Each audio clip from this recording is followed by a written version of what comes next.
Amahoro mwese mukunda imico n'akaranga by'u Burundi. Izina ryanje ni Felicien Bankunguka mumenyere mu kiganiro Nyibutsa Karanga gica ku muhora wa YouTube kuri Nyibutsa Karanga TV. Igikorwa cy'uno munsi gishimikiye guki muri kiganiro tuza gushimikira ku corogwa bita intama.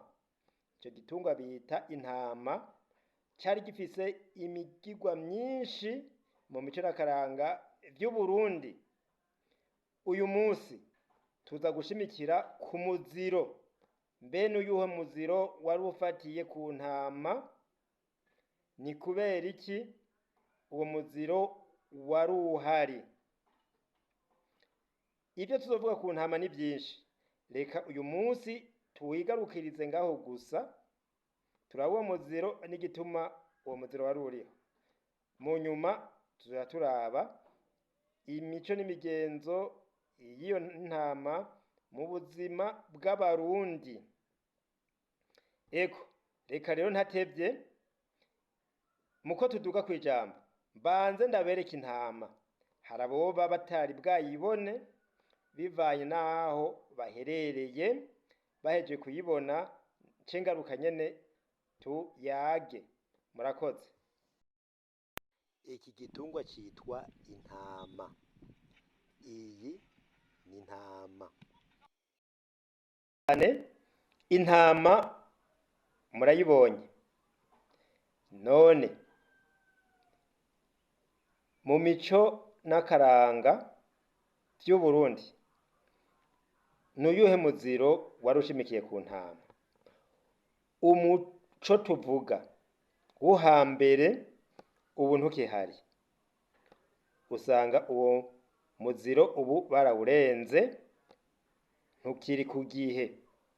Uwo nawo nuwuhe? Nuko cazira kurya intama. Mu Burundi bwa kera carazira kikaziririzwa kurya intama. Ivyo vyoba vyava kuki? Nuko intama bayikoresha mu migigwa ihambaye y'ubuzima bw'abarundi, bakabona yuko Imana yoba yarashobora gufasha abantu ikabagabira ibyiza iciye ku ntama. Ivyo vyiza ni nk'ibihe?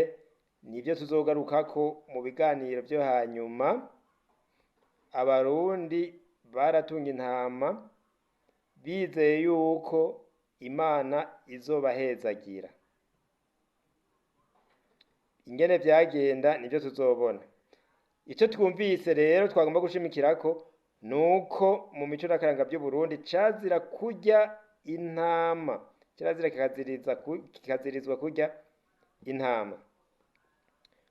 Uramutse ari intama bakabimenya ntiyasubira gusangira n'abandi, baca bamucira umukenke. Hari umugwi w'abarundi basa n'ukumengo barakumiriwe kuko aribo bafungura izo ntama. Naho nyene baronka iyimaze kuba ipfuye. Iyipfuye bayihereza uwo mugwi w'aba bantu bari bafise n'ubuhinga bwo kubumba inkono, nabo bakemera yuko bazoha inkono abo bahaye izo ntama. Wacu usanga rero nk'abo bantu badashobora gusangira n'abandi, bene abo bantu bafungura intama barakumirwa n'abandi ntibasangire. Wacu usanga babita ngo n'abajyantama. Umuntu rero bise umujyantama yaba ari umuntu adasangira n'abandi, yaba akumiriwe akamera nk'igicibwa. Arengutse aho bateretse inzoga bavuga ati uwajya intama, bamuha urubaya rwa wenyene bakamuha n'umukenke, maze agasangira n'uwundi bazinanye yuko bahora bayisangira. nuko rero aho imigigwa imwe yo gusenga igiye iraza, yagiye irabuza abarundi bo hambere kuja kw'iyo migenzo, bakavuga yuko intama bozirya.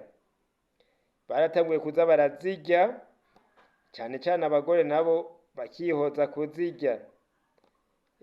Aho twagiye turabona nuko vyagiye kuba bikomera kuzirya inyuma yo mu myaka ya 1993, niho aho twagiye turabona vyagiye birakomera kuzirya.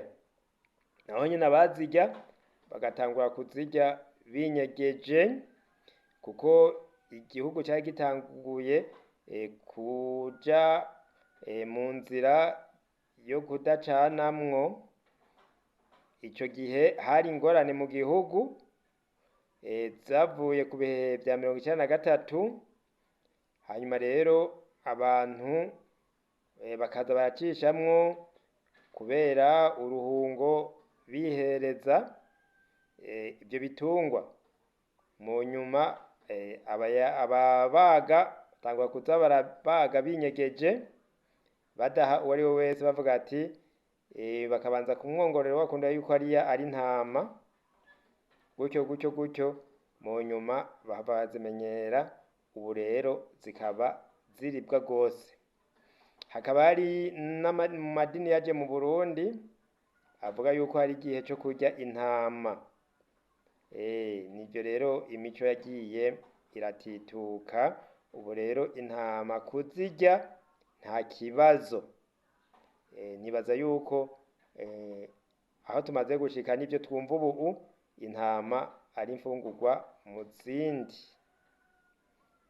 Nuko rero mwese mukunda imico n'akaranga vy'u Burundi,